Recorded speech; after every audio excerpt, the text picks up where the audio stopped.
Terra tem 6 mil anos. Não, a Terra tem 10 mil anos. A Terra tem 4 bilhões e meio de anos. A Terra tem 13 trilhões e 400 bilhões e 500 milhões e 62 anos. Afinal, quantos anos tem a Terra? É isso que você vai ver hoje no nosso vídeo. Mas antes, não se esqueça de se inscrever no canal Geodica. E é claro, acionar as notificações. Dito isso, vamos para a Pocket Aula de hoje.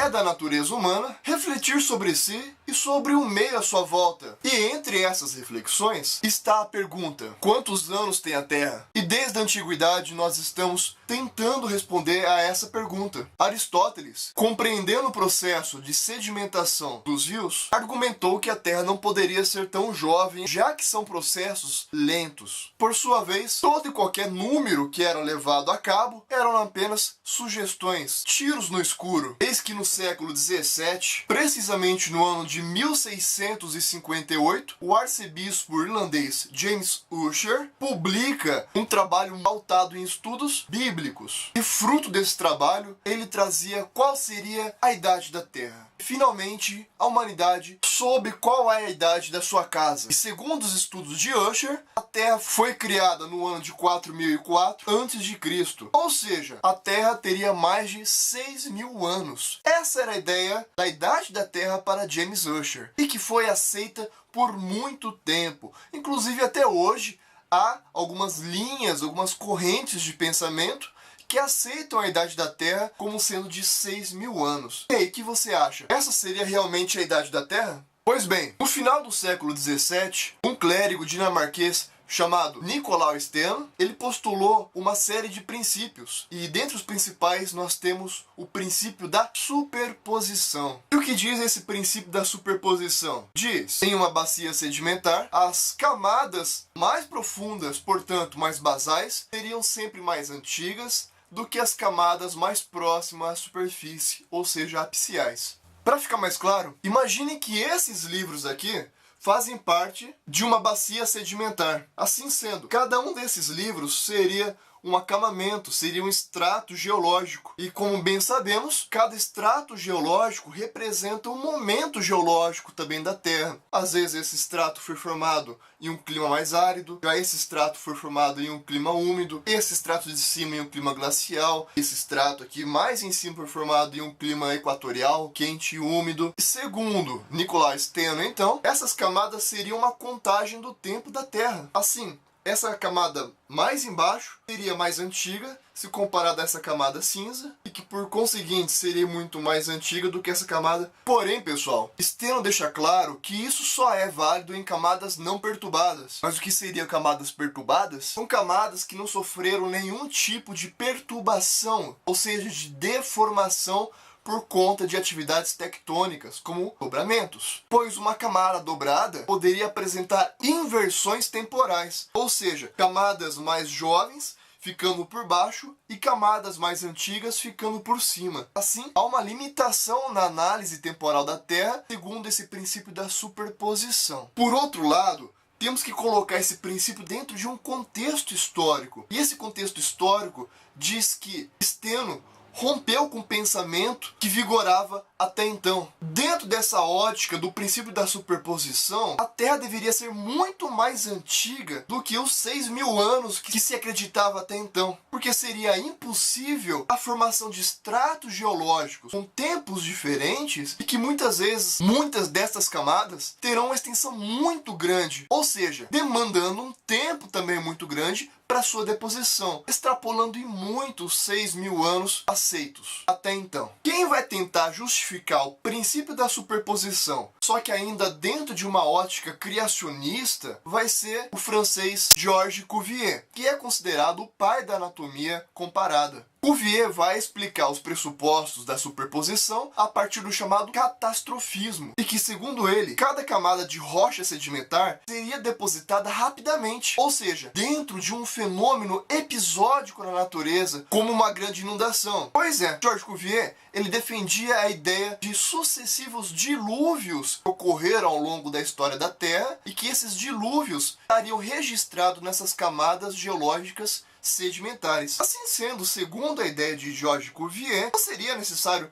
milhões de anos para se formar um grande e espesso pacote de rocha sedimentar, já que esse poderia ser feito em pouco tempo dentro desses fenômenos episódicos diluvianos. Quem vai colocar ordem nessa bagunça? Eis que surge James Hutton. Pois é, James Hutton verificou estratos geológicos no litoral escocês e, segundo relatos de suas atividades de campo, ele chegou a sentir vertigem quando observou quão profunda era a história da Terra, ou seja, o tempo demandado para que aquelas estruturas geológicas fossem consumadas. Assim, James Hutton retorna àquela ideia de que a Terra seria muito mais antiga do que apenas os 6.000 anos, a partir de um princípio desenvolvido por ele e que passa a ser a pedra angular das ciências geológicas atual, que é o princípio do uniformitarismo. Bom, o que diz esse princípio do uniformitarismo? Primeira coisa, pessoal, ele pode ser fragmentado em 3 partes. A primeira parte diz que o presente é a chave para o passado, ou seja, todos os fenômenos naturais da atualidade também ocorreram no passado, inclusive em intensidade. Tais fenômenos poderiam ser exemplificados como a influência do rio na erosão, no transporte de sedimentos, a ação geológica de geleiras, a chuva e assim por diante. Há ainda dentro do princípio do uniformitarismo o chamado gradualismo, em que esses fenômenos são paulatinos. Perceba que ele contrapõe ao catastrofismo, que ele é episódico,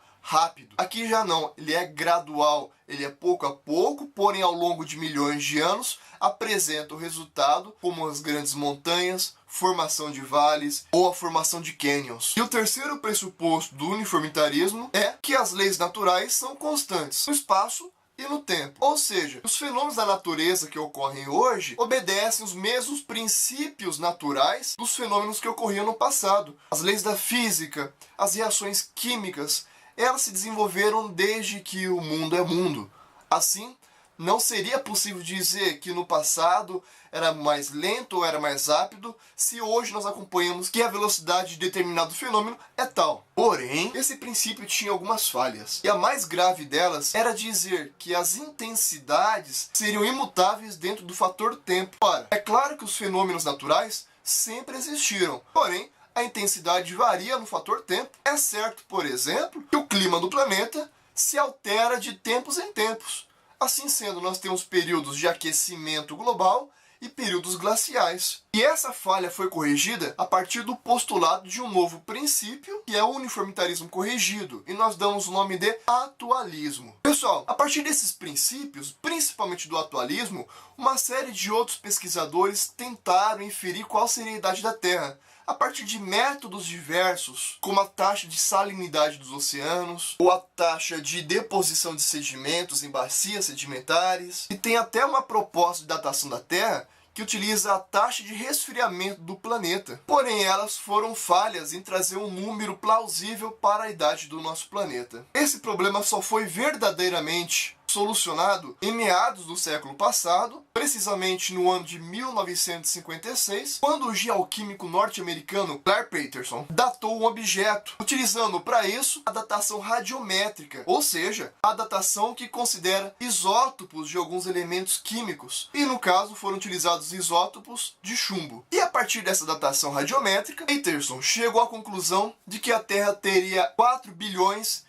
556 milhões de anos. E essa é a idade aceita ainda hoje para o nosso planeta. 2 detalhes que gostaria de passar para vocês. Primeiro, que não foi utilizado o material originado do planeta Terra para datar a idade da própria Terra. E por que isso? Porque, segundo o princípio de Steno, para utilizarmos o material da Terra que seria possível de datar a sua origem, deveriam ser as primeiras rochas que se formaram. E essas rochas estariam em uma área extremamente profunda. O problema é que nós temos no planeta Terra ciclo geológico ou ciclo das rochas, que basicamente recicla o material geológico da Terra de tempos em tempos, destruindo o material rochoso antigo, que é reincorporado ao manto terrestre, depois vai dar origem a uma nova rocha, no caso uma rocha ígnea. Assim sendo, possivelmente nós não temos essas rochas primordiais aqui do nosso planeta. E entramos no segundo aspecto. Para solucionar esse problema, foi necessário buscar um objeto que não fosse daqui, não do espaço. Mas não poderia ser qualquer corpo celeste. Seria necessário um corpo celeste